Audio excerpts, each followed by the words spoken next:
Welcome everyone again to our presentation this evening, brought to you by the City of Mountain Home and the Destination Development Association. My name is Jordan Pogue and I'll be moderating this webinar. So some context for this presentation: in June of 2016, you might remember Roger and Jane Brooks spent the better part of a week in Mountain Home, secret shopping the community, wearing three hats: that of someone interested in opening a business or investing in the area; second, as a person looking for a place to live, raise a family, or retire; and finally, as a visitor coming to explore the area. During the Assessment, Findings, and Suggestions workshop, Roger suggested that a focus be placed on downtown, and from that, the city embarked on the downtown project that is the subject of this presentation. So now I'm going to hand it right over to Roger Brooks, and he's going to take it away and dive right into this presentation. Roger? Great. Thank you very much, Jordan, and welcome everyone in Mountain Home. What a great place you have. And I want to start this off by talking about the foundation for this whole presentation and the work that you're doing in Mountain Home. First of all, the role of every elected official in America is to improve the quality of life for its citizens. I mean, that includes your mayor, council members, school boards, hospital boards, library boards, I mean, arts and other nonprofit association boards, the governor, state legislators, I mean, the president of the United States, and even members of Congress. Every single one of them is charged with improving the quality of life for their citizens. And often when you do that, it takes money, whether it's street repairs, fixing potholes, whether it's building parks or swimming pools or fixing downtown. That is the challenge. So that means the public sector needs tax base generally to improve the quality of life for its citizens. And those funds come from property taxes on residential homes, property taxes on commercial buildings. It comes from sales tax revenue, permit fees, utilities, I mean, business and local licenses, lodging taxes. And you know what? If you notice those that are highlighted in yellow, a lot of those come from commercial, from retail. So your retail, your restaurants. And so you can see that it's good for a community to hope that that segment will actually contribute a great deal to the taxes you pay. And how do they spend those taxes? I mean, it's police, it's fires, it's streets, it's parks, it's community amenities and facilities, streets, sidewalks, public safety, public works, water, sewer, storm drains, you name it, and then community programs that enrich your local lives. And in Mountain Home, I mean, I recall being there a couple years ago, the trails that you had right in town, Railroad Park, the community garden, the playgrounds you had and activities you had for your youth. Legacy Park, I just loved, and and even getting Rotary involved with a beautiful rose garden there.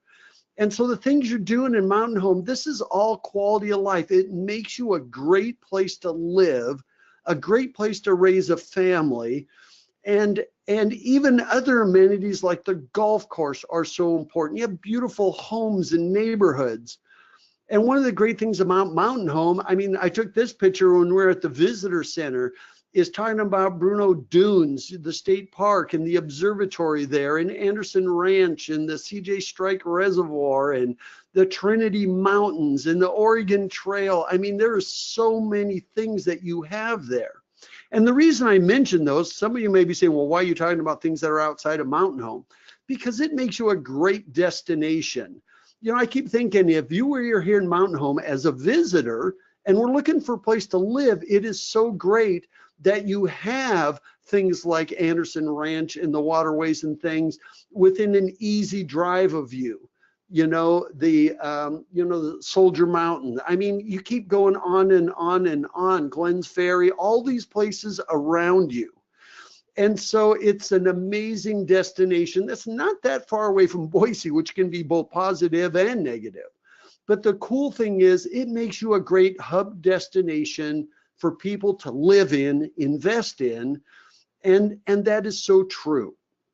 Now, I talked about tourism just for a second, but one thing I wanted you to make sure you understood is the top reason for travel is to visit friends and family. And this includes the people that are stationed or are working at the Air Force Base. If people come and visit them, where are they taking them? Are they taking them to Twin Falls? Are they taking them to Boise? Are they taking them somewhere else? Or are they taking them to downtown Mountain Home? The second most popular reason is for business. And once again, that can apply to the Air Force Base, it can apply to Department of Agriculture, I mean, any number of things. And then the third reason people travel is a leisure visitor. So the point is with these is when anybody comes into town, the number one activity visitors may be coming for Bruneau Dunes or maybe coming for the reservoir, some of those things, but the number one activity is shopping, dining, and entertainment in a pedestrian friendly setting. And this is where 80% of the non-lodging visitor spending takes place. So in the case of Mountain Home, you have a lot of great amenities that would convince people to spend the night there. And you have a lot of people that live there, and they may take their friends to Bruneau Dunes, and even your local residents will take them out to these great assets you have around you. But then at the end of the day, are they bringing them back into Mountain Home for dining, for any shopping, those kinds of things? So that is how we kick things off. But there was a big question a couple of years ago, and that question was, what can we do? And we're talking about the city now and your local organizations. What can we do to make Mountain Home a better place for investment, as a place to live, and as a place to visit? And that is why you had us do the assessment. And I did pay a price for using this photo on the home slide.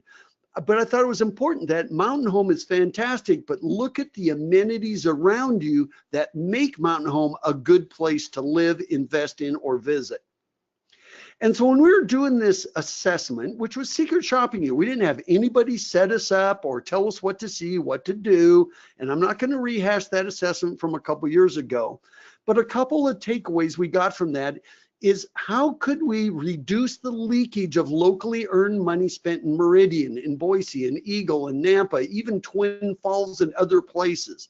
We noticed that when we talk to local residents, where do you go? Where do you spend your money? Hardly anyone mentioned Mountain Home. They all said somewhere else. And that is a big challenge.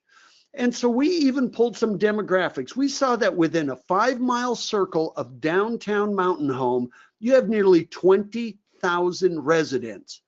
I wonder how many of those people are spending their money in Mountain Home.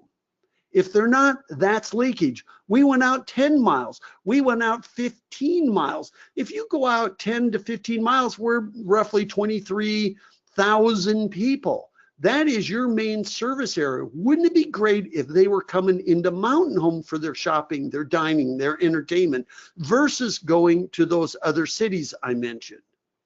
And so you've even done, as a city, you've done some stuff. You looked at retail leakage. I mean, we even did some research and we looked at state sales tax. Where are they spending their money? And we even pulled, even just to double check what Buxton did for Mountain Home, we even pulled our own demographics, and you can see everything on the left side of this chart is leakage. That's where money that is earned locally is being spent somewhere else.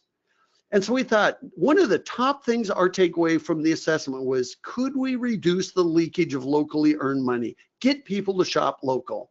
Okay. Number two is, what do we need to do to encourage business investment and to help your existing businesses be more successful? We talked to many businesses downtown that said they were hanging on. Those were the words they used, hanging on. We want them to be more than just hanging on.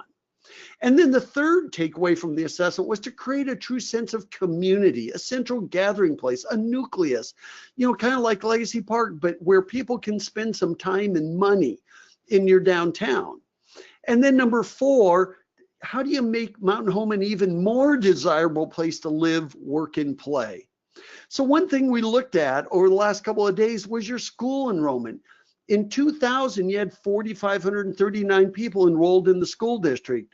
In 2005, it did slip. In 2010, you know what the bottom line is? Over the last 15 years, you have 716 fewer students enrolled in your school district. That is a warning sign. Now, does it mean you're in desperate straits or anything? Of course not. But you know what? Funding for schools usually is based on the school enrollment. And so as your school enrollment drops, so does, in most places, so does the school funding. And then when people say, well, we have troubled schools in Mountain Home, well, I don't really think that's true. I think the level of your educators is top notch. Where schools really excel is where it starts at home. And of course, funding is a big part of that. So when we see that, we're going, oh my gosh, maybe we don't have as many families living here as maybe you used to. And then perhaps some of that is perpetuated by perceptions of Mountain Home. You know what? We worked at the other side from you, the other bookend to Boise, which is Caldwell. And when we asked people what their perceptions were in Caldwell, they're similar to what the perceptions were in Mountain Home. You know, that, well, oh, you know, when we would go up to somebody and say, oh yeah, we're working out in Mountain Home, they would say things like, oh, we're so sorry, you know, and that's just not what the perception is you have to have. So these are 5 takeaways we saw during the assessment. Now, they're not all based on solid fact and research, but there are takeaways. We've been doing this for a long time, you know, and you know, one thing that we always think in any town like Mountain Home, if you took away the Air Force Base, and I'm not even hinting that would ever happen, but we've worked in many, many, many base towns that have been on the BRAC, the Base Realignment and Closure Commission's list. And our thing is, your number one goal should be to diversify so that if, heaven forbid, something ever happened, what would happen to you as a town? What else do you have? So then we also looked at, in 2000, you did a downtown revitalization plan. That was 18 years ago. 2009, you did an action plan for downtown revitalization. You also did an alleyway project. 2016, you had us come in and do the destination assessment. Last year, you did Main Street and 2nd Street traffic study to see if all this would work. And this time, you did the downtown master plan. And I love this quote by Walt Disney, who said, the way to get started is to quit talking and begin doing. So when the city asked me to do this webinar, it wasn't because, Roger, we need you to toot our horn. It was, would you take a look at what we're doing, make sure we're going in the right way, because we've got lots of concerned citizens. But the cool thing is the city is about to actually start doing rather than spending more money on consultants and stuff, other than like engineering and planning. So the next thing is in that assessment said you should concentrate on downtown, and I want to explain why. And here it is. For the first time in American history, jobs are going where the talent is or wants to be. In the past, if the jobs were in Boise, that's where we lived. If they were in Spokane, that's where we lived. If they were in Salt Lake City, that's where we moved to. But now companies are saying, whoa, the young people are loving it in Mountain Home. We're going to bring our business there because that's where they want to live. And that has changed everything. So for the first time in American history, community development is now leading economic development and tourism development. We are now in the age of placemaking. So downtowns create a sense of community. This is your third place. It is your nucleus. So think about this. Third places are the place we go to hang out. Starbucks built an entire brand around third places. The first place is the place we live. It's our home. The second place is where we work. And the third place is the place we go to hang out. It's the little sidewalk cafes. It's a downtown plaza. And you know, downtowns can also reduce leakage of locally earned money spent elsewhere.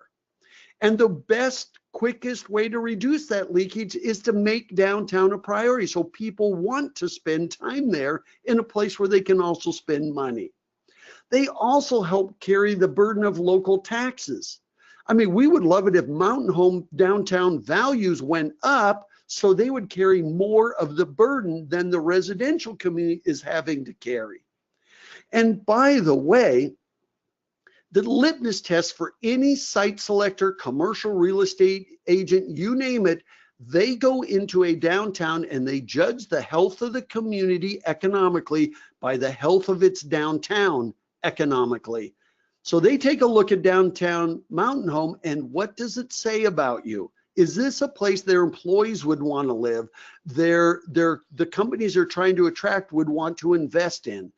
And whether it's fair or not, they judge the book by that. And by the way, downtowns are your best economic development recruitment tool, especially for the kids of the baby boomers, the Gen Xers, the millennials. And by the way, vibrant downtowns will bring young families back. I don't know if you ever have this problem, but I've seen it in rural America a lot. It's where, you ask, where students, the day they graduate, say, well, after I graduate, I'm going to blow this town. And that's what you don't want to have happen.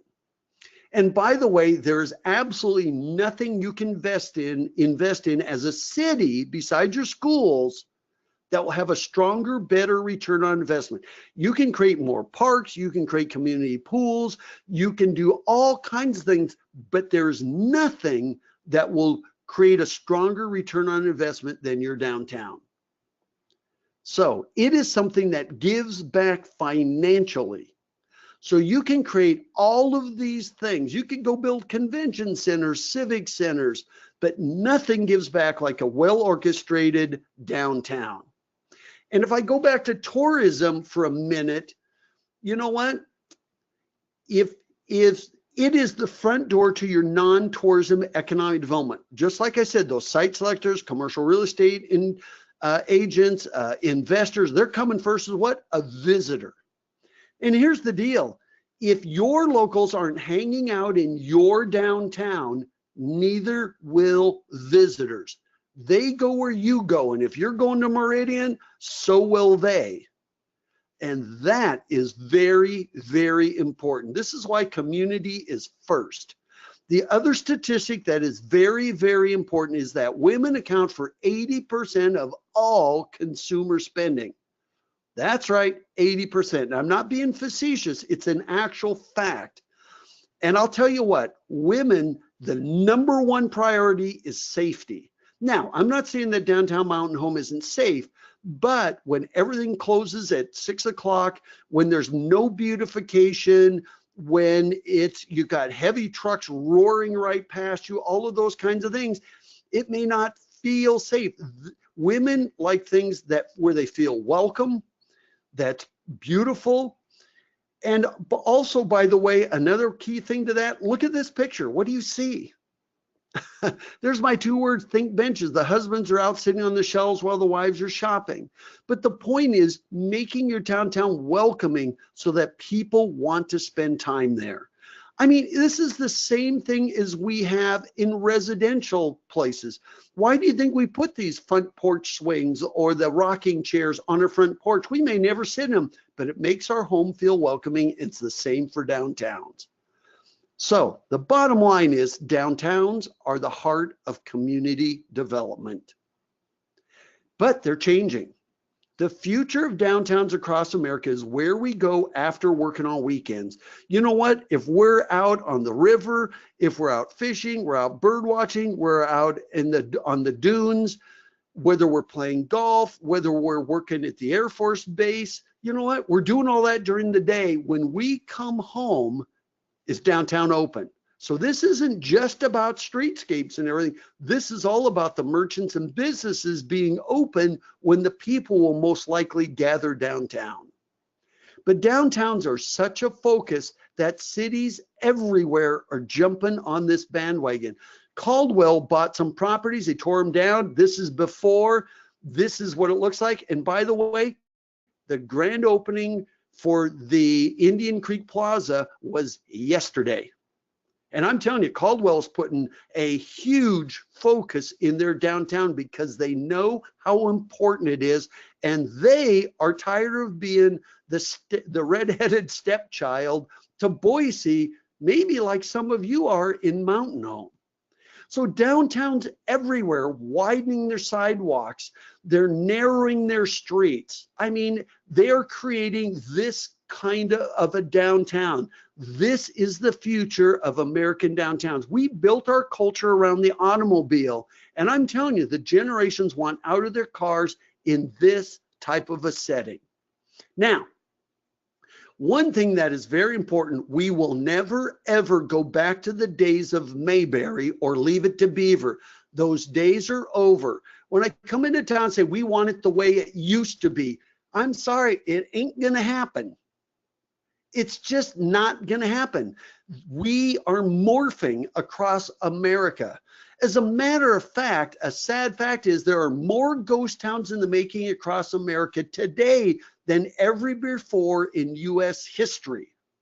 Now, I'm not saying that Mountain Home is one of those on that list, but without change, you'll sooner or later will get there. Another fact that you have to realize is that in the United States, there are 19,500 cities and towns. And you know what? Only 1,000 of them have populations of more than 40,000 people. Heck, only what, say 2,500 have populations of more than 20,000 people. That means there's 17,000 cities and towns across America, the size of Mountain Home or smaller. In Idaho, there are 201 cities and towns. And here's the point, is I could find any city in America in a fraction of a second on the web. Why should I choose Mountain Home? In this little Google search, I just did best towns in Idaho for raising a family. Oh, I got Rigby, Kimberly, Ammon, Rathdrum, Sandpoint, Eagle, Orofino. I mean, you know what? This is what we do. And so the question is, what sets you apart from the other 200 cities and towns in Idaho? And by the way, they're not just looking at Idaho, they're looking at Oregon, Utah, Washington, Montana, Wyoming, maybe Nevada.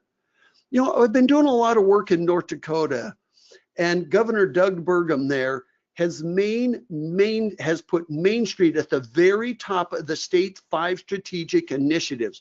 Why? In North Dakota, they have 30,000 family wage jobs they can't fill because a lot of their cities and towns are not desirable places people want to move to.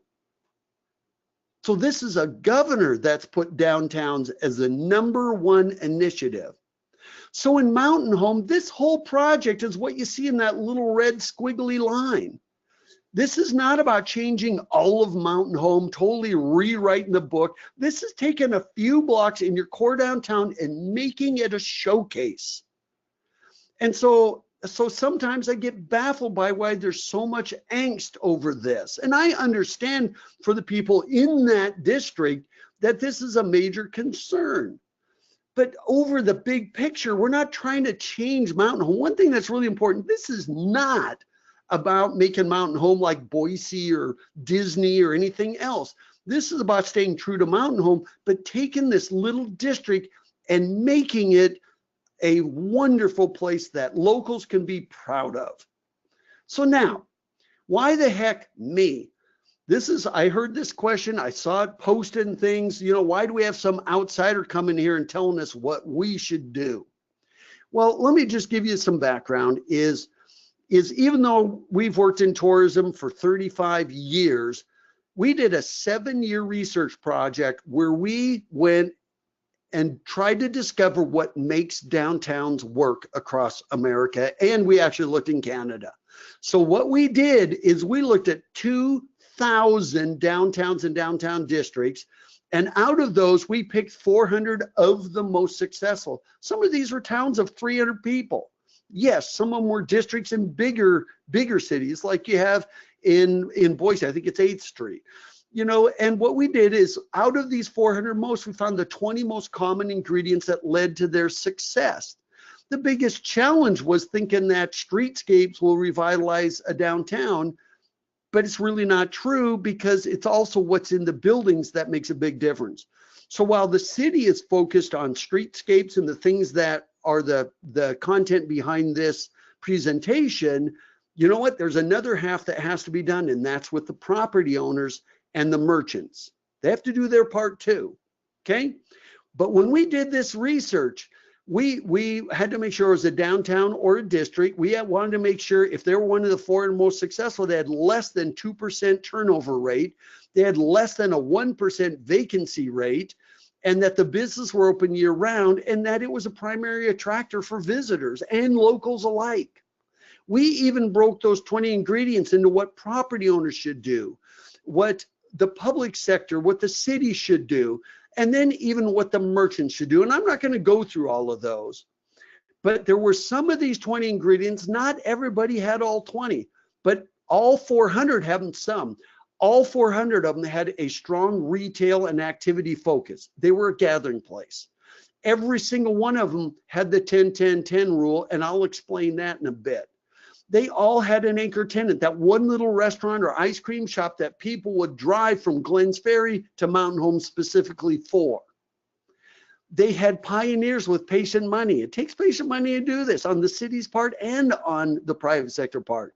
They all had a narrow main street, all of them, one lane each direction, every single one. They all had wider sidewalks. They all had retail blade signs. They all had patio or sidewalk dining, and they all were beautiful. So we did all this research, 2,000 towns. I mean, I would challenge anybody to compete with the research we've done.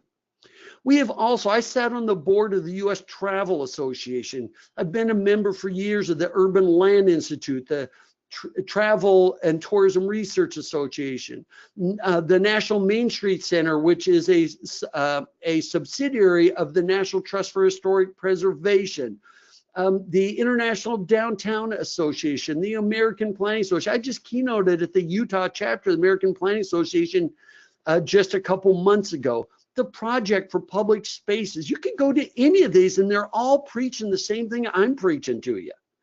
I also belong to the National Speaker Association, which has a very strict code of ethics that we don't go around and lie to people. We also belong to the National Park Foundations. I mean, these are so, and you may say, well, that doesn't have anything to do with Mountain Home, but it just shows the reach. When it comes to experience, we've worked in nearly 2,000 communities in 45 states across Canada, Western Europe, Scandinavia. And you know, I'm not doing this to brag. I'm just trying to tell you that we do have some experience. We've been down this road before. We have heard these questions over and over and over and over. And every single time we research it, is that a good question? Is there an answer to that? We've seen what works and doesn't work. You know, we have no skin in this game for Mountain Home, but I will tell you that everything we do is about making a difference. And so there's going to be, I'm going to tell you the honest truth with this, just like I did in the assessment. And once again, this is not like making you some big city or something different, but there are some ingredients that work and are core to the livability of just about every community. And that might include schools. If you don't have schools, chances are families are going to live where the schools are. A library, having a main street, local parks, playgrounds, public parking lots. I mean, sidewalks. Just like a house has an entry, it has a living room, it has a kitchen, it has bedrooms. Some of these things are basic. So the things I'm doing here, you might say, well, that isn't totally unique to Mountain Home, but it's one of the key ingredients to your livability. And almost every community should be doing these things. And so some of these are just part of what you need to do to become an incredibly desirable place to live, raise a family, retire, or visit. And so we were asked to do this webinar to address concerns by local citizens. We read in some posts and things that the city wasn't listening to their citizens, and why are you paying Roger Brooks? I think we're getting $1,500 to put this together, which, by the way, was basically 3 days of research and putting this all together for you. You know what? I told him, you know what? I could come to Mountain Home, it'd probably be $8,500, and see what can you do to take a third look, another look at what we're having done, give us your honest feedback, and answer some of the pressing questions coming from our citizens. So that's what we're asked to do. We weren't asked to come in and endorse what the city is doing, but to take a look. And so, and then I looked at questions that people had. And so one of them is, why should we do this project at all? And so I'm going to go through 20 questions with you, or 20 comments. The first one was, we're a rural Western town. We don't need to be pretty. People expect us to look like we look in Mountain Home. Okay, well, that's a fair statement. And I'm going to answer it with a couple more. Another comment we heard is, just fix the sidewalks in the current configuration. There's no need for any other changes. As a matter of fact, downtown is like 88% occupied, so we don't need this whole project. I mean, the businesses are doing fine. Well, you know what? Let me give you some other information that's important. We are now going through the biggest generational shift in US history. I want to talk a minute about millennials, the Gen Xers, the boomers. The boomers, yes, I'm one of that group. Born between 1946 and 1964. You know, the oldest are 72 this year. The youngest are still in their mid-50s. Okay? These are the most active seniors in the history of the United States. They want to be around families. They want to stay in Mountain Home. They are even working into their 70s. They want to give back and work part-time. You know, don't write them off, because this is the group that's moving into downtowns. These are empty nesters that love living above a restaurant or downtown, or some kind of a shop downtown. And so as downtown develops, this is a great place for them to go once they want to get rid of taking care of the yard. And by the way, with the boomers, you know what their mantra is? We may be aging, but we are not growing old, you know? And so just ingest, this is coming to Mountain Home pretty quickly. And so one thing that's really important is quality of life is priority number one, and downtowns are important to boomers. As a matter of fact, this is the generation that when they were in their youth, actually were alive when this song was popular. Petula Clark in 1964 singing about downtowns. They are also the most traveled generation in American history. This is when the airlines were deregulated and it was an inexpensive flight. So they started going to Europe and they're going, oh my gosh, look at how cool this is. Okay. Now I'm going to switch to the Gen Xers. This is the group, you know, the oldest is like 40, the youngest are, you know, the oldest is like 53, excuse me, the youngest is like 40. And there's 65 million of them. I call them the Friends generation. They have the most spending power. They get the credit for pushing healthy living and the advent of farmers markets, which are huge and growing in population. They work hard so they can play hard. But this generation is also well-traveled. They're the ones that went backpacking around Western Europe and went, oh my gosh, this is so cool. They saw plazas and piazzas and life after 6 o'clock. And by the way, this is the generation, us boomers were having our kids in our early 20s. This is the group that's getting married and having the kids in their late 30s and even in their early 40s. So that's a huge shift. And what are their priorities? Good schools, safe neighborhoods, jobs, affordability. You have all of those. The one thing that's missing in their quality of life is 92% of them say that their local downtown is important to why they live there. That's 9 out of 10. And so that brings us to the millennials. You know what? There are nearly 80 million of them. The youngest ones are like 20 years old. The oldest are like 38. This is the biggest generation in US history. They are the most educated generation in US history. You know what? By 2022, they'll have the biggest spending power and the most in the workforce. They not only are they well educated, they are also the most diverse generation in US history, and they embrace it. And you know what? Family is far and away for the ones that are old enough to start having families with kids. Once again, schools, recreation, safe, healthy. And by the way, they are future oriented. Only 70% of the millennials are getting a driver's license when they're 16. The average age is 24. In many places, they're forced to move to the urban areas. And so I get a kick out of that photo. And you know what? This group also started to travel. They went with as exchange students, or they went with their family. And by the way, a cool thing about the millennials, they are the most civic-minded generation in U.S. history. There are more mayors under the age of 35 today in the United States than ever before at any one point in time in U.S. history. They want to be involved. So what's the common theme among all of these? You know what? Here's the scoop. All three generations are part of two-income families. Convenience rules the day. You know what? You wonder why 50% of all households in America are Amazon Prime members. Convenience rules the day. And because they're working hard, they may be stressed out, their number one priority at the end of the day is decompressing in a pedestrian-friendly setting. That is all three generations. They want a downtown where they can go hang out and it's safe and it's fun and it's vibrant. And when I talk about safe, I'm not talking about gangs and stuff. I'm talking about traffic, those kinds of things. And all three generations are well traveled, and the United States is moving to the European standard. What does that mean? We're shopping and eating later at night. You know what? In America, we used to eat dinner between 5:30 and 6 in the 50s, the 60s, the 70s. You know what it is now? The average time Americans eat dinner now is 7:30. In Europe, it's 9 o'clock in Western Europe.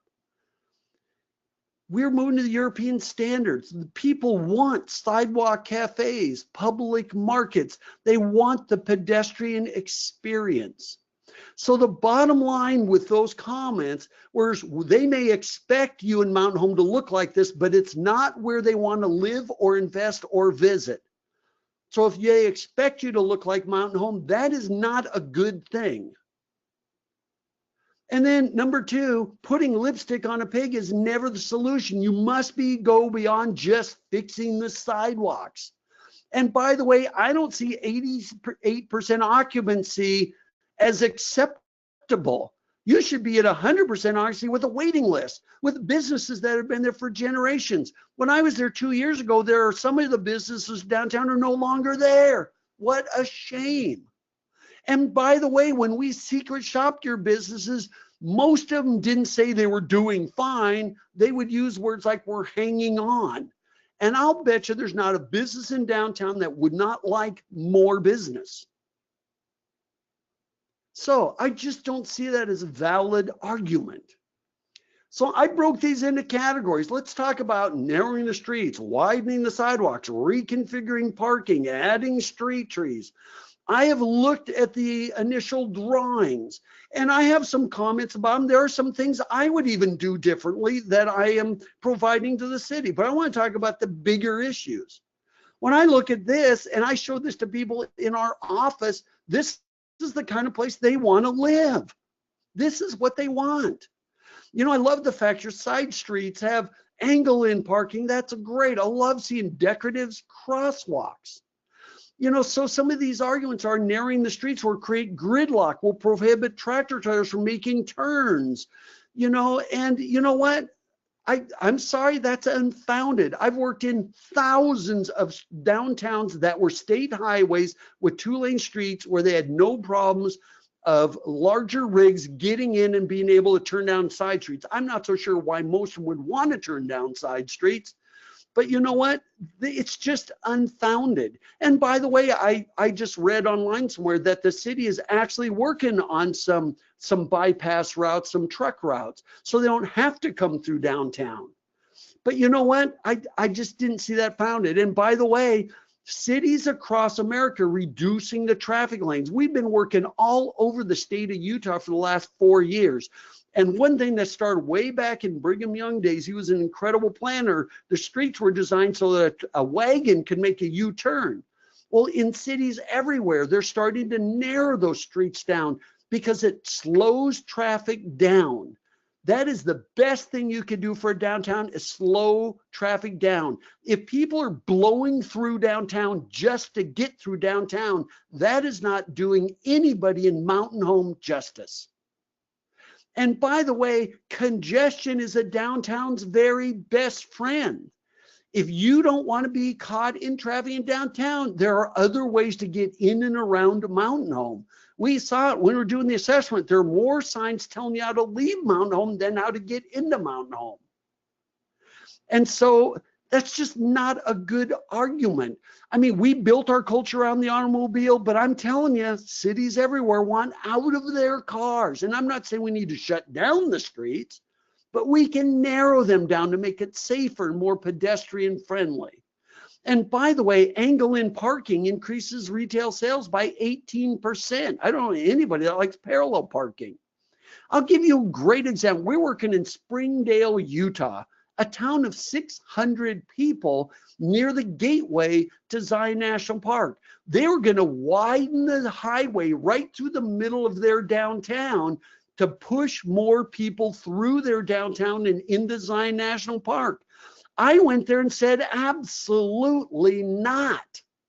No, you need to narrow the highway, widen your sidewalks so that people will park at each end of downtown and they will walk the downtown. It's easy. It's got lots of retail shops. It's got all the things that you'd want. And you know what? To the Utah Department of Transportation's credit, they redid the entire plan to do exactly what we suggested. You see these big ditches off to the right and the left. I call them moats. They are covering those. They're widening their sidewalks. They're narrowing the highway down and creating parking lots at each end. As a matter of fact, they've been working on it for the last year. Here you can see, look, it's one lane each way, and this is when it was under construction. And you know what? Yeah, it was kind of a nightmare for 6 to 8 months, but it just reopened. And within a month of them doing this, their retail sales and services have already increased. And people are saying, why don't we just park at this end and we can walk, or we can take, in their case, they have these little trolleys that run through downtown every 15 minutes. It works. It works. The other argument I've heard is removing lanes will cause delay in emergency response, thus causing the loss of life. You know what? We have done a ton of research on this, and it is not true. It is absolutely not true.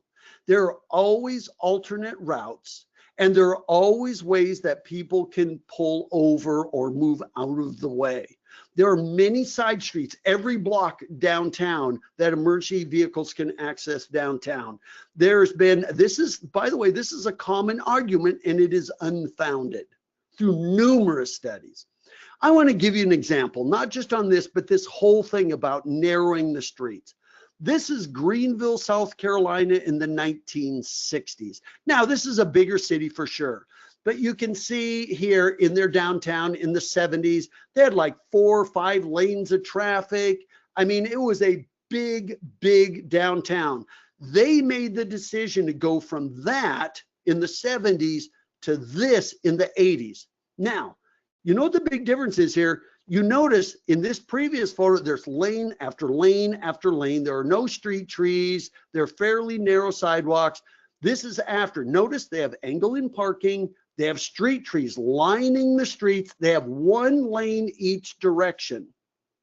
They narrowed the street. They widened the sidewalks. They added the street trees. And this is what it looks like today. It is one of the best downtowns in the entire United States. And you know, when they first did this, there was all the complaints. The street trees are going to block our signs. Public Works complained. The street trees are going to lose their leaves in the winter. They're going to clog the storm drains. The street tree roots are going to uproot the sidewalks. I mean, they went on and on and on why they shouldn't do it. And you know what? These wider sidewalks, sidewalk cafes, why do we need wider sidewalks? It worked. It worked. It's an amazing downtown. The increase in retail sales, the increase in property values, the increase in tourism spending, all those things far, far, far outweigh the cost of culling out a tree every 20 years or in cleaning out the storm drains from leaves. They light them up in the winter. They create shade in the summer. It creates a sense of intimacy. So here's the bottom line. Reducing traffic lanes will not impede heavy equipment vehicles from turns. You know what? I've seen many towns where they have done this, and the truckers always find, is there a better route?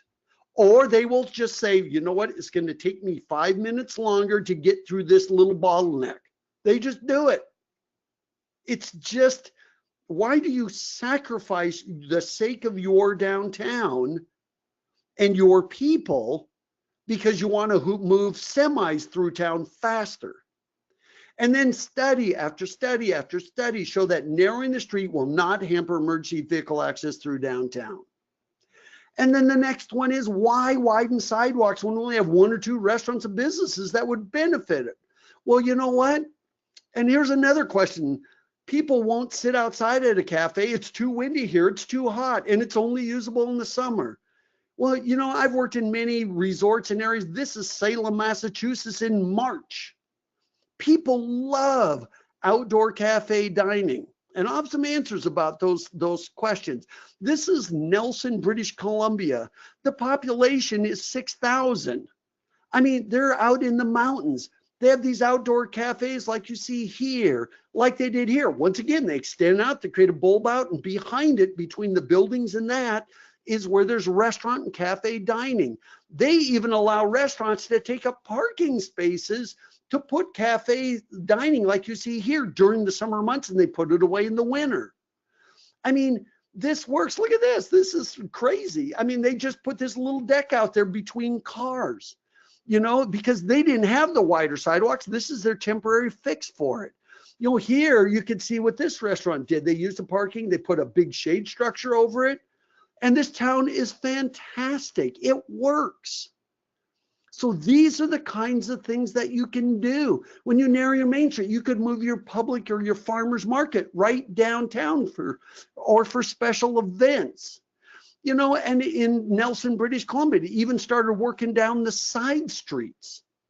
And then in October, when it gets ready for snowfall, this business was already starting to take it all apart, and they put it in storage during the winter. They'll clean the street, and then it's back open during snow removal. Wolfville, Nova Scotia, look what they allowed restaurants to do. You know, I always think the better answer is to do wider sidewalks than have to do these, but even this works, and they route the pedestrians around the restaurant. I mean, these are places that have winters, and this works. And yes, during the winter, they pack those up. But you know what? You could do what they did in Canmore, Alberta. This is a town of 10,000, like an hour outside of Calgary. And they encourage their business to have outdoor cafe dining, even if it was like this. And you know what? You might have 1 or 2 restaurants doing now, but if you give them wider sidewalks, maybe you'll have every restaurant do it. Maybe you would even have more restaurants wanting to be downtown because that's where the other restaurants are, and because you're giving them space to do exactly this. Even the ice cream shop with 2 little tables and 4 chairs is enough to tell anybody passing by that, whoa, let's stop for ice cream.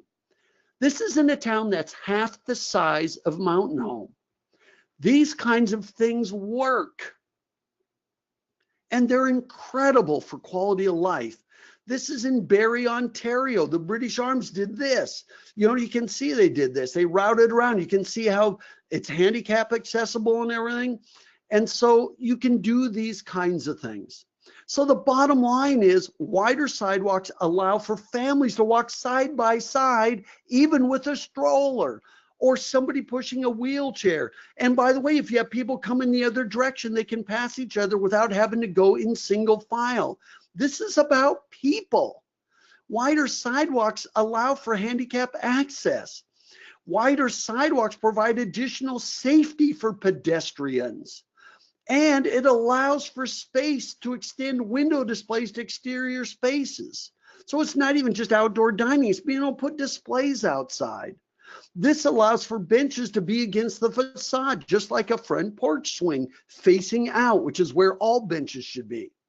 They will encourage more restaurants to locate downtown. We would love it if your Mexican restaurant, some of the other ones that are so great, were right downtown. Wouldn't that be cool? You'd have people coming here from Boise to Mountain Home just for that.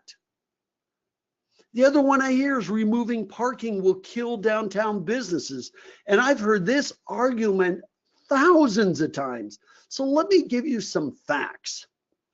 The average person shopping at Walmart parks 140 to 160 feet away from the front door. Yet they have no problem walking. That's average. That means half of them are walking further than that. Yet they have no problem walking to the front door, walking in the entrance. And by the way, the entrance to every Walmart to the shopping area is another 100 feet or 80 feet. I think that's the average. But they have no problem doing that and then walking all the way to the back of the store to buy a DVD or Blu-ray. They just walk 2 blocks. Here's the deal with parking. It just has to be worth the walk.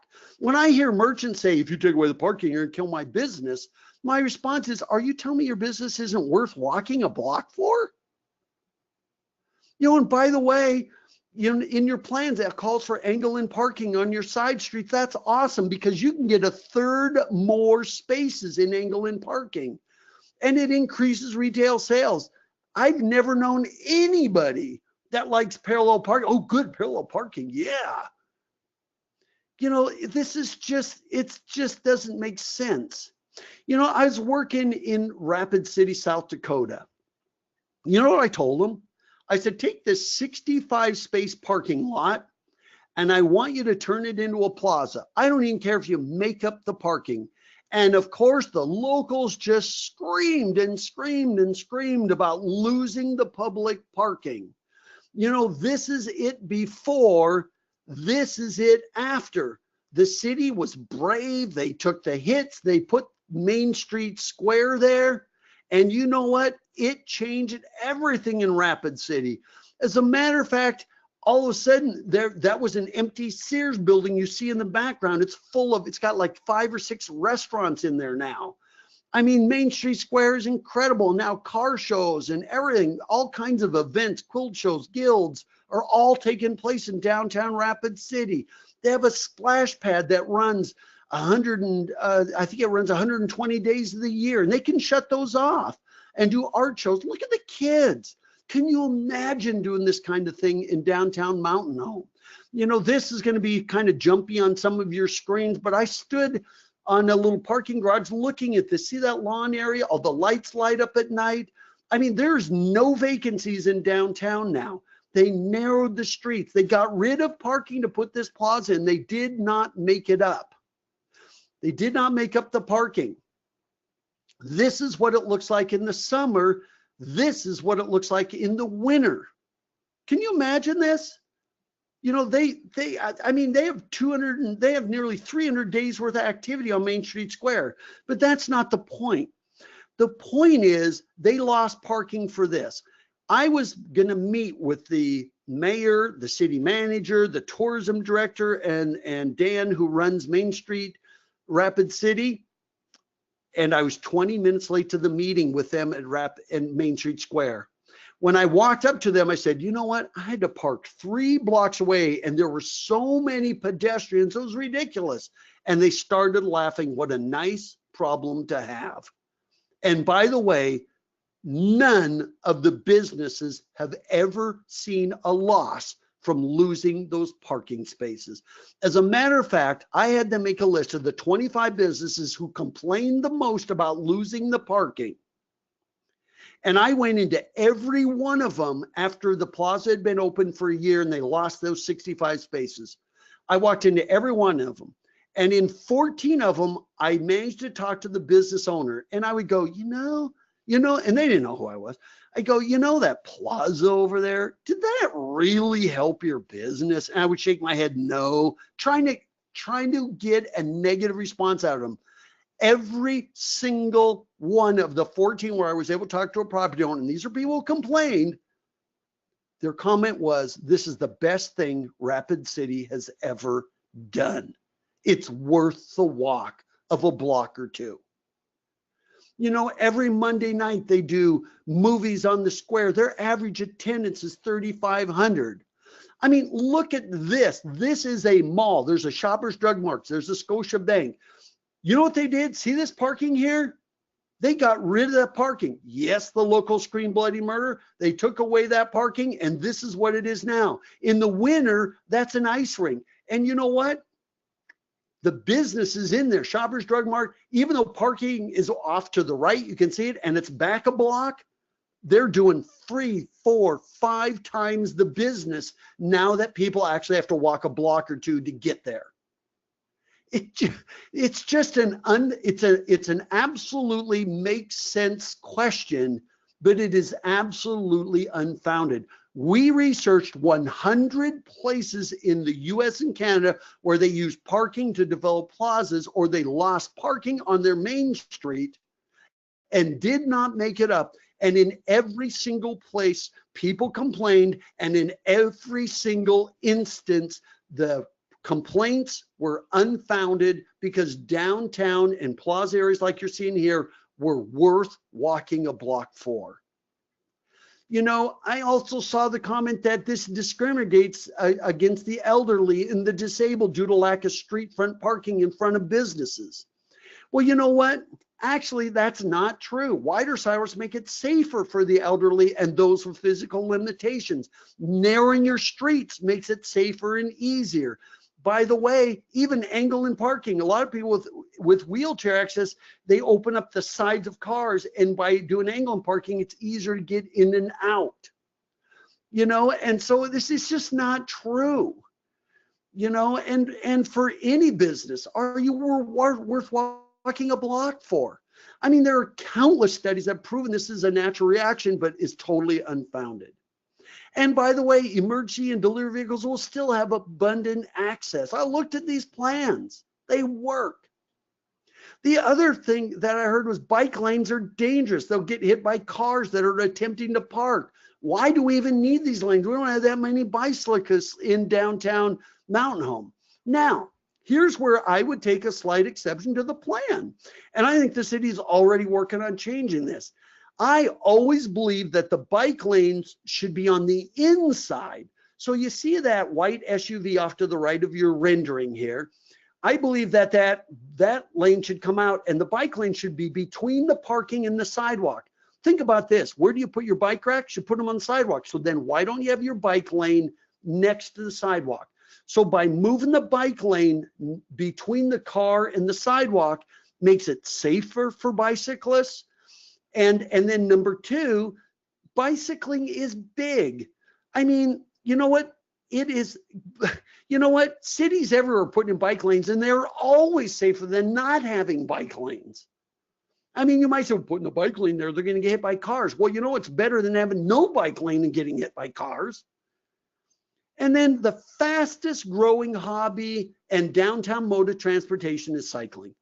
Wouldn't it be cool if people lived near downtown, they rode their bikes downtown, even with their kids? I've seen families in countless communities where they have the little trailer behind the bike that they have their infants in. You have wider sidewalks. Now you can do this.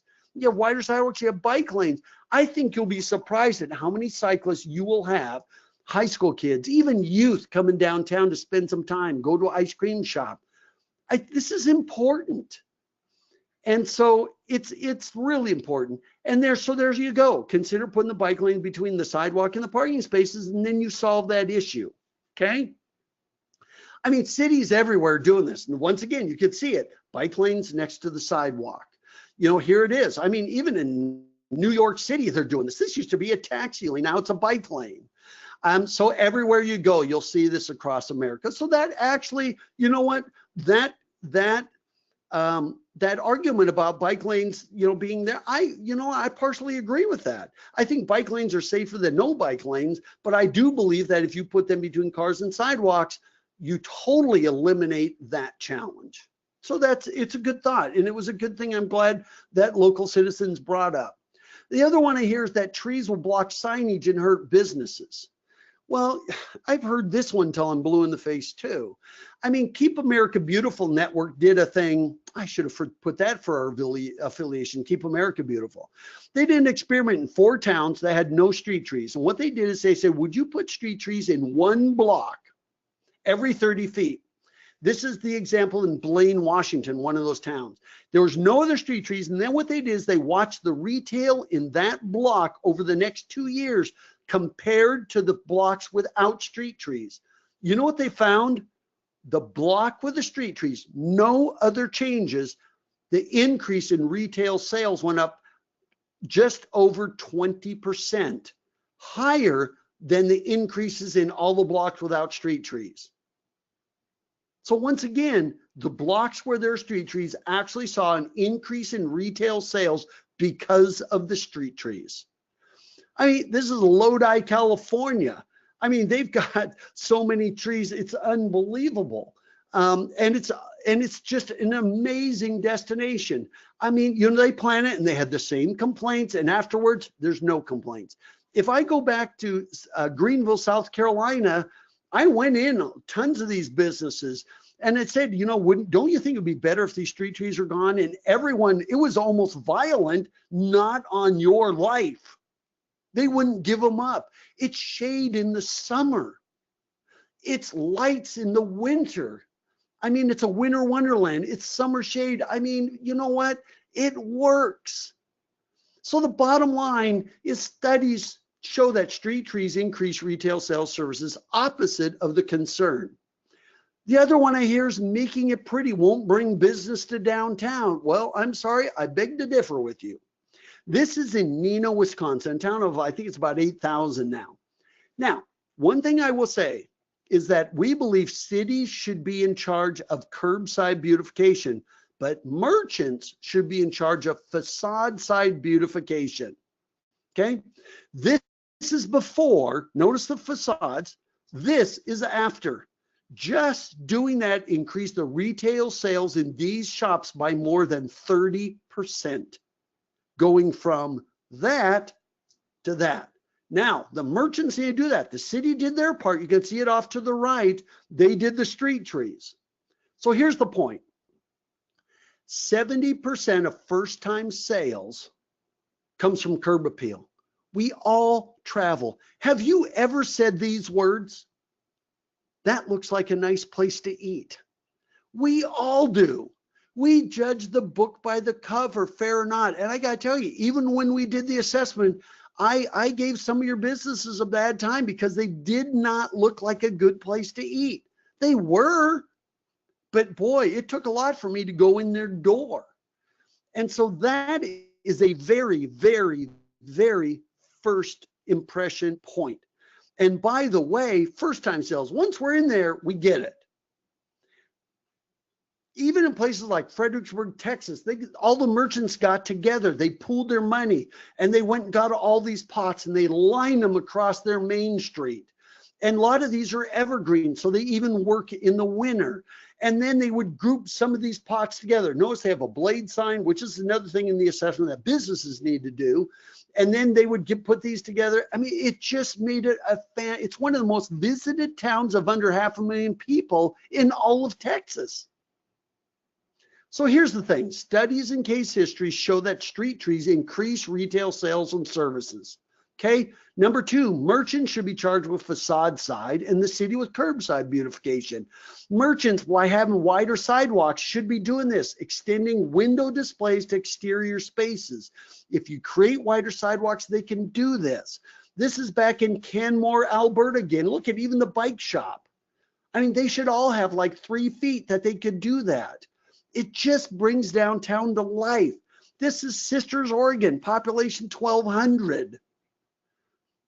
You know, beautification is absolutely important for both merchants and the city. And then we hear landscaping will be expensive to maintain. It's a waste of taxpayer money. No, it's not. You know what? In every single case where they've done a lot of beautification, every single one, the increase in retail sales and services and property values far, far outweighs the cost of maintaining that. We've even worked with Kiwanis and Rotary and other organizations where the city or a downtown association will buy a John Deere tractor and they tow around like every other morning during the summer, a watering tractor with like 300 gallons of water and fertilizer, Miracle Grow or whatever. And one volunteer will go down every Monday, every Wednesday during the summer months, and they'll water these. And so there are ways to do this inexpensively. If I had, I mean, I could spend days on these topics. So I'm just giving you the quick answers for these, but there's always answers to those things. I mean, you know, sometimes I think we get in the way of ourselves. And so studies show there are street trees, birds should be charged. And here's the third one: the increase in property values, retail sales, service, and the sense of community far outweighs the cost of maintenance. I mean, you know what? If this was a big deal, people wouldn't spend money on their front yards. Why do you think this homeowner puts in all those flowers and everything? You know what? It makes them feel good. It makes their neighbors feel good. It looks like a great place to live. It's not that big a deal of a house, but that's why we do it. This is called curb appeal. You know what? If beautification didn't mean anything, nobody would be doing this. You know, in every one of these cases, you know, one thing you have to understand is 84% of people that look at houses will determine whether or not they want to go inside by a drive-by curb appeal assessment. 84% will decide whether or not it's a house they want to worth looking at, and they decide it as they're driving past. It's the same with your downtown businesses. The next topic is the business mix. One of the arguments is the plan calls for kicking out local businesses, replacing them with new businesses. You know what? This perception may have come from me. It's untrue, but I want to talk to you about something for a minute. In downtowns, there's a thing called the 10-10-10 rule. In 3 lineal blocks, not square blocks, if you want your downtown to be a destination for locals and their visitors, you should have 10 places that sell food. It could be a little coffee shop. It could be a little bistro. It could be a Mexican restaurant. It could be a burger joint. It could be all these things that you see. We want 10. Now in Mountain Home, hey, if we could do it on Main and Second, you know, these couple of streets, fantastic. But we need a minimum of 10 places sell food, 10 destination retail shops, these kinds of shops, galleries, antiques, collectibles, things that people will actually come downtown for. And out of those 20, we need half of them to be open after 6. This is a big deal now. You know what? You know what's coming back to downtowns? You really, and this is honestly, I'm not being facetious. You know what's really popular in downtowns? The butcher, the baker, and the candlestick maker. Really, these are the kinds of things that are coming back downtown. You're not going to outcompete Amazon. We're not going downtown for shoes and socks and hosiery and jeans so much anymore. For that, yeah, we'll go to Meridian or somewhere, or we'll go to Amazon. But the kinds of things that are unique to you are gravitating in downtown. And by the way, these businesses need to work together. So remember, this isn't just the city's part. The businesses also need to do their part. They need to be open to the evening hours. A lot of people are going to Meridian and Boise and everything. Why? Because they're open after they get off work. But they all have like businesses grouped together. And there's always this little restaurant, ice cream shop, bakery that somebody will drive to you from Glens Ferry or from Boise, or will stop as they're coming down the freeway. And so you have to understand that antique malls do 10 times the business when they're gathered together than if they're spread all out. Even auto malls do 7 times the sales when they're grouped together. Just go to Nampa and look at some of those. Remember the days of corner gas stations and all 4 corners, or fast food. Think about food courts. This is gathering of businesses. So sometimes you have to orchestrate the effort. You have to start with the property owners, not the tenants. And I'm going to answer that question. Even in Jackson, Wyoming, you know it as Jackson Hole, we had to work with the 4 blocks surrounding Washington Park. I think they now call it Town Center Park. Visitors call it Antler Park. And we orchestrated the business mix on those 4 blocks. Now, we didn't have to kick out anybody. We moved some of them upstairs. Some of them thought, gee, I have a farmer's insurance. I could make more money moving out of this downtown core area and moving over a couple blocks, and I'm going to lease this out to another restaurant. So some of it was actually organic. They wanted to change places.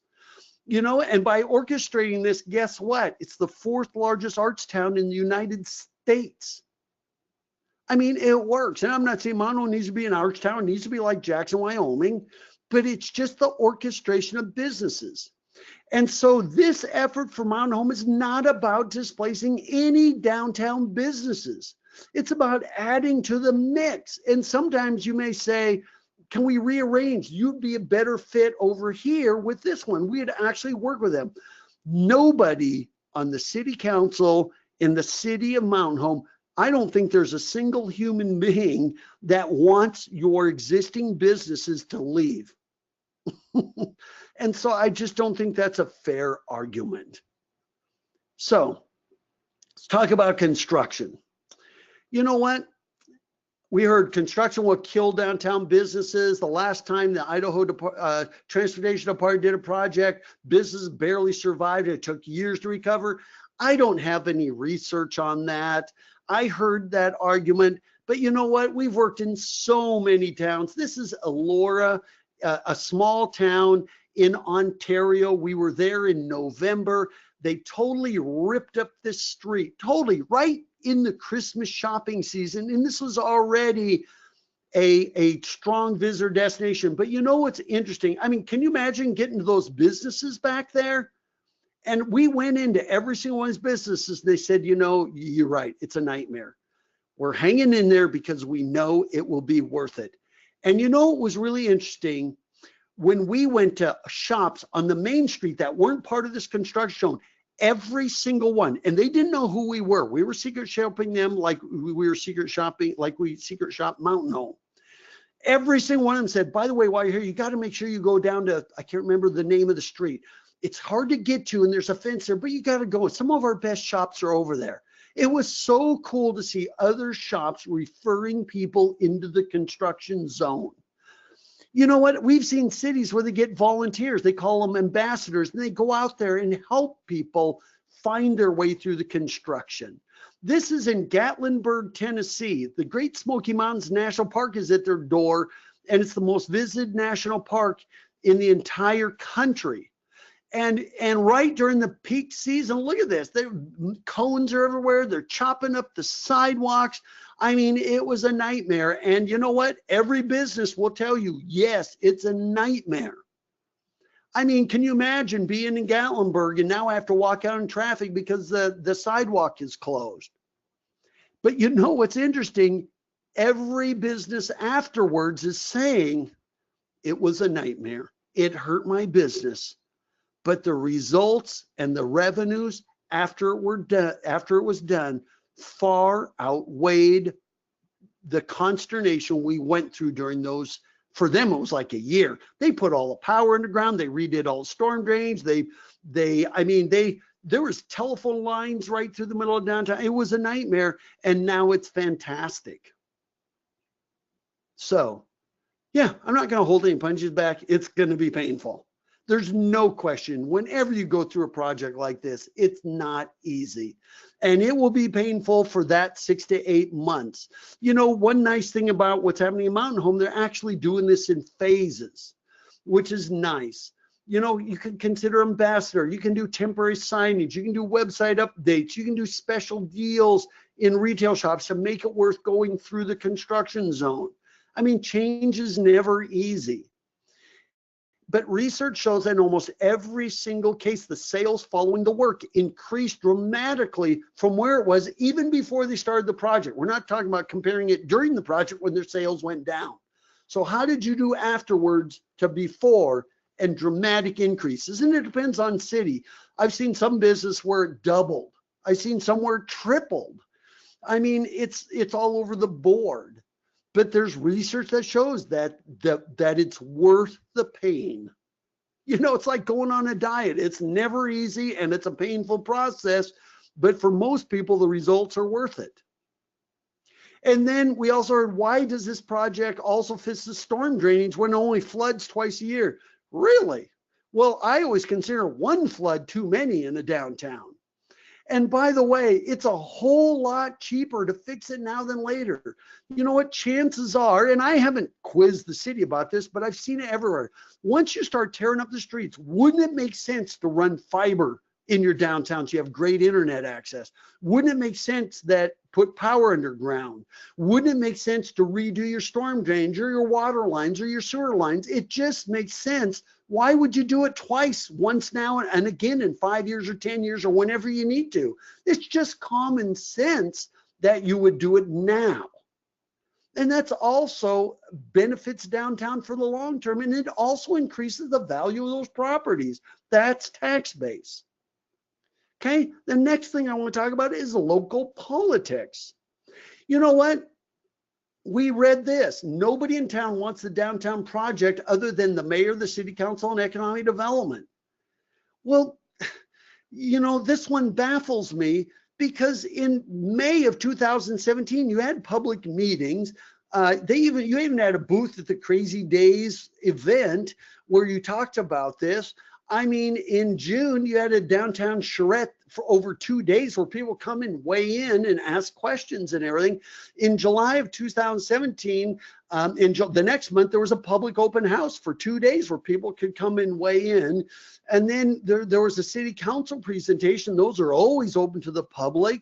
There was an online survey asking people what they wanted. There were meetings with other organizations, the Urban Development, the Idaho Transportation Department, and others about this. Is a state highway. I mean, they had meetings with the steering committee. And so I'm not so sure why the locals didn't weigh in. This is typically what happens, and Mountain Home is certainly not alone. But you know what? You want to know? You know what? I'll bet you if you went to your high school, when the high school is back in session, I'll bet you ask them, or if there's any 10-year reunions, I would have you go there and say, show them the drawings and say, what do you think of this? So when you say everybody's against it, I really hate to disagree, because these students are your future. You know what? I think you should go to the Air Force Base and ask them, hey, you at the Air Force Base, when people come and visit you, where do you take them? What are your perceptions of downtown? If downtown went from what it looks like today to this, would you be more likely to go there? You know what the bottom line is? I think this statement is untrue. Even some of the most affected businesses in downtown are excited, and they're waiting to do improvements in their buildings until this project is completed. As a matter of fact, there are some businesses downtown that are kind of upset that they can't be first. And so I think if you will interview businesses in any other town that does this, like that has done this, go to Sun Valley, go up to Sandpoint. And you know what? If you want a list, we'll provide it for you. You know what? Change is difficult and change is painful, but without it, you will die economically. You know, and by the way, this has to be a public-private partnership. I'd be the first one in line to say, city, if the property owners and the businesses in downtown won't play with you, meaning they will invest in their buildings, meaning they will help orchestrate their business mix, meaning they will put benches at their facades and they will put pots and planters along the facades. If the businesses won't play with you, then you're doing just what some of the concerned people were about, is putting lipstick on a pig. Remember what I said when we started this, that streetscapes alone don't fix a downtown. It has to be both sides. So let's talk about the money part of it. Number 18, taxpayers don't want to pay for something the business owners should be required to pay for. Now this one here, I have to admit, kind of ticked me off. I mean, this is a ridiculous analogy. That would be like downtown business property owners say, why should we have to pay for local parks? Why should we have to pay for street repairs in residential neighborhoods or snow removal in those neighborhoods? Why should we be helping pay for new schools? Why should we help pay for all these things? Because they don't benefit us directly in downtown. That's just nonsense. Downtown is part of your community. You know what? And so what's good for downtown is good for everybody. So saying, oh, the business should pay for all of this, they're going to, you know what? They have to put their investment in. Remember, I just said it, that they've also have to have skin in the game too. And so the city is counting on them investing in their downtowns. And remember, these people are taxpayers just like the rest of you. We want those values to go up so they'll pay more taxes, and they'll be willing to pay more taxes because they're doing so much better business. These are your neighbors that are in these businesses. And so there you go. We want them to help take care of sidewalks. We want them to do the curb appeal, put the sidewalk cafes, all of those things. And by the way, even if we go back to that assessment, we had dozens of suggestions that were aimed on things local businesses need to do. So the city is willing to do their part. The local business property owners need to do their part. And now you've got a great public-private partnership that will make downtown Mountain Home fantastic and a point of pride for the people that live in Mountain Home. The other thing we hear is the money would be better spent on other projects. Of course, every city has a list of projects that never goes away. But remember what I said about why downtowns are important. And one thing about this cost is it's not just an expense. This is actually an investment. Now, when you build a park, you have to mow the lawns, you have to take care of it, you have to program it, you have to prune the trees.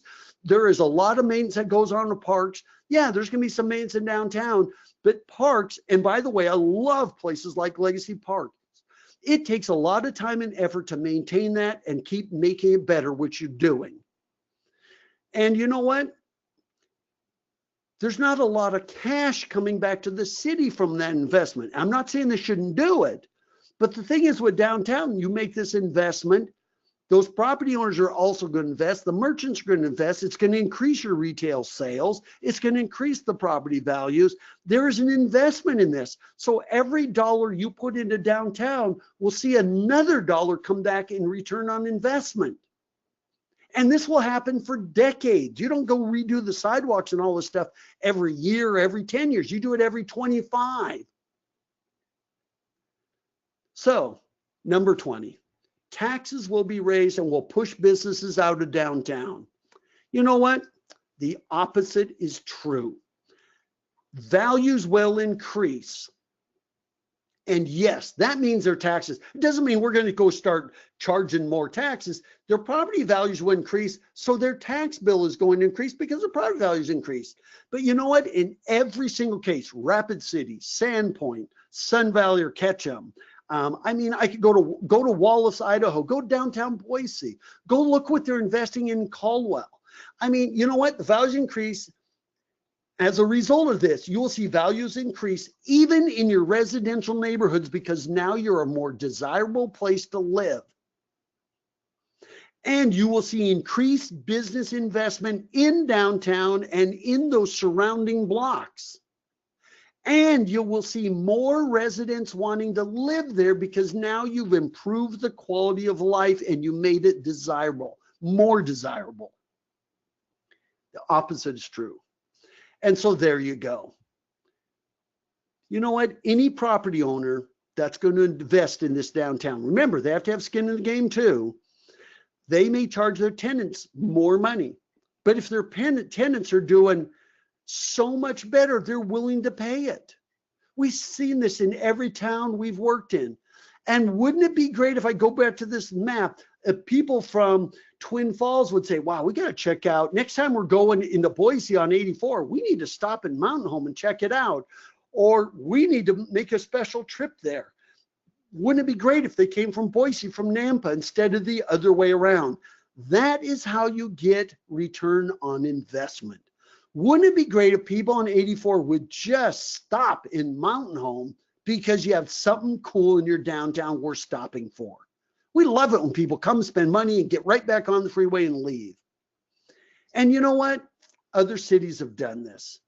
I go downtown Boise, and I'm not saying Mountain Home wants to be downtown Boise, but look at what downtown Boise, it's now all of a sudden it's a tech haven, young people are there. I mean, it works.